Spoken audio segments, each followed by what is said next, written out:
It could be the biggest question on next Tuesday's primary ballot, and you might not know much about it.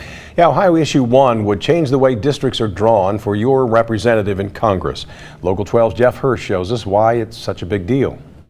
In our election system, the voters are supposed to choose their representatives, but sometimes it works the other way around. The representatives choose their voters. It's called gerrymandering, the drawing of district boundaries to favor the party in power. There's a sense that districting is used to make elections uncompetitive. Ohio is a perfect example. The state has been more or less 50-50 the past few presidential elections.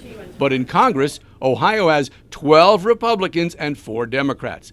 The state legislature draws those congressional boundaries every 10 years after the census, a legislature dominated lately by Republicans. So now let me show you how gerrymandering works, in this case in the 1st Congressional District in Southwest Ohio. That includes most of the city of Cincinnati and western Hamilton County. Now in recent years, Hamilton County has become a Democratic county, but here's what the Republicans have done, and they control the redistricting process. They have extended this district along I-275, and let's face it, nobody lives on I-275, up here into reliably Republican Warren County. That makes this a Republican-leaning district, which helps incumbent 1st District Republican Steve Chabot in his race against Democratic challenger Aftab Purval.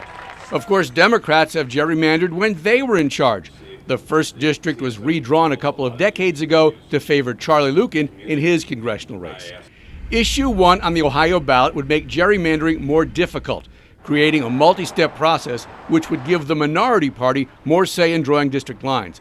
The hope is to make elections more competitive. And when you have non-competitive elections, the fear is that you're going to have legislators who are not responsive, right? If they know they're going to win, they don't have to respond to you. They can respond to donors. They can respond to other lobbyists and other establishment forces. Mariani says something like Issue 1 is not perfect. It does not totally remove politics from redistricting, and in other states, the parties have worked together to simply protect their own incumbents. However, in Ohio, both parties agree something needs to be done, and Issue 1 is the something voters will decide on in a statewide election, which cannot be gerrymandered into districts.